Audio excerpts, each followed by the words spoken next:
अस्सलाम वालेकुम dear students, आप देख रहे हैं सैयद अली एकेडमी और हाजिर हैं हम लोग thermo regulation and osmo regulation chapter की एक और न्यू वीडियो के साथ। आज की इस वीडियो के अंदर हम जिस टॉपिक को जिक्र करने वाले हैं वो है हमारे पास excretory products and relation to the habitat, कि किस तरह से किस इलाके के हिसाब से कौन से एक्सक्रीटरी प्रोडक्ट्स एनिमल्स जो है लॉस कर रहे हो।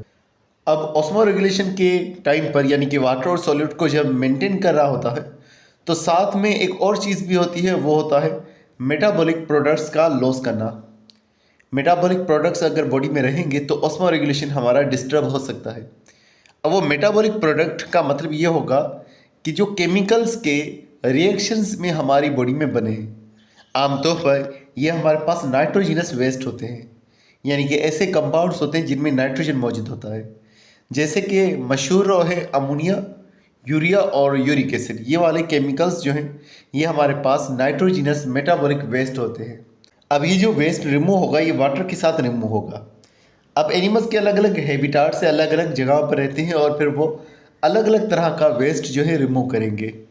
मिसाल के तौर पर पानी में रहने वाले जो जानदार होते हैं वो अमोनिया को लॉस कर रहे होते हैं। अमोनिया किस तरह से बनता है?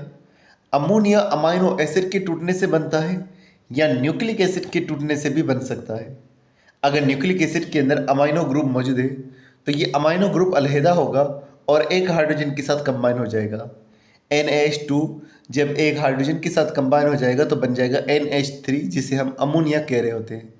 इसी तरह से अमाइनो एसिड के मामले में भी आप NH2 ग्रुप यानी कि अमाइनो ग्रुप देखते हैं।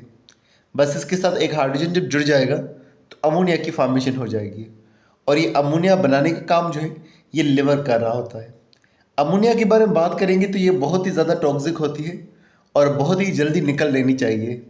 लिखा हुआ है कि अगर हम लोग अमोनिया को नॉन टॉक्सिक बनाना चाहते हैं तो उसके लिए 1 ग्राम अगर हमारे पास अमोनिया का मौजूद है तो आधा लीटर पानी जो है चाहिए होगा, तब जा कर के अमोनिया नॉन टॉक्सिक बनेगी। इतना ज़्यादा पानी जो है वो सिर्फ और सिर्फ पानी में रहने वाले जानदार जो है वही अफोर्ड कर सकते हैं, बाकी ज़मीन वाले जानवर इतना सारा पानी जो है अमोनिया के चलते हुए लॉस नहीं कर सकते। तो काफ़ी सारे फिशेस हो गए, प्रोटोजुआ हो गए यानी कि सिंगल सेल वाले एनिमल्स हो गए, स्पंजेस हो गए या नाइडेरियन वाले ग्रुप के मेंबर्स हो गए, सोलेंट्रेटा, इनके अंदर जो है अमोनिया लॉस हो रहा होता है। मेरीन एनिमल्स भी पानी के अंदर जो है अमोनिया को लॉस कर देते हैं। तो जो लोग अमोनिया को एज ए नाइट्रोजिनस वेस्ट जो है रिमूव कर रहे होते हैं उन जानवरों को अमोनोटेलिक जो है कहा जाता है। फिर आता है एक और वेस्ट जिसे यूरिया कहा जाता है। जो ज़मीन पर रहने वाले ऑर्गेनिजम्स होते हैं उनका मामला पानी को बचा के रखने का होता है, तो वो अमोनिया को लॉस नहीं कर सकते क्योंकि अमोनिया के पीछे बहुत ज़्यादा पानी भी उनकी बॉडी में से लॉस हो जाएगा। तो उस सूरत के अंदर वो अमोनिया को कन्वर्ट कर लेते हैं यूरिया के अंदर। अब अमोनिया को यूरिया में कन्वर्ट करना ये लिवर का काम होता है। तो लिवर अमोनिया को यूरिया में कन्वर्ट करेगा, फिर किडनीज जो है इसे यूरिन के ज़रिए से यूरिया को लॉस कर देगी। यूरिया लेस टॉक्सिक होता है अमोनिया के मुकाबले में। अगर हमारे पास 1 ग्राम यूरिया का है तो सिर्फ 50 मिलीलीटर पानी के अंदर भी ये जो है नॉन टॉक्सिक में चला जाएगा। जो ऑर्गेनिज्म यूरिया को लॉस करते हैं उन्हें यूरियोटेलिक कहा जाएगा। फिर एक और केमिकल का जिक्र किया जा रहा है जो कि है यूरिक एसिड। अब जो ऑर्गेनिजम्स और ज़्यादा पानी अपनी बॉडी में बचा कर रखना चाहते हैं वो फिर यूरिक एसिड को रिमूव करते हैं। यूरिक एसिड इंसेक्ट्स के अंदर, डिजर्ट एनिमल्स के अंदर, बर्ड्स के अंदर और रेप्टाइल्स के अंदर जो है ये यूरिक एसिड प्रोड्यूस होगा, और वो इसलिए क्योंकि ये एक्सट्रीम लेवल तक वाटर को बचाना चाहते हैं, बहुत ज़्यादा पानी को बचाना चाहते हैं, और वो यूरिया को भी एक्सक्रीट नहीं कर सकती क्योंकि यूरिया के पीछे भी 1 ग्राम के पीछे 50 ml जो है वाटर जा रहा था। तो अमोनिया को यूरिक एसिड में कन्वर्ट किया जाता है और उसके लिए काफ़ी ज़्यादा एनर्जी का वो खर्च करते हैं। यूरिक एसिड यूरिया के मुकाबले में भी कम टॉक्सिक होता है और पानी के अंदर ये जो है लेस सॉल्युबल होता है और इस वजह से ये दानों की शक्ल में आ जाता है। अगर हमारे पास 1 ग्राम यूरिक एसिड का मौजूद है तो सिर्फ 1 ml वाटर जो है उसके रिमूवल के लिए चाहिए।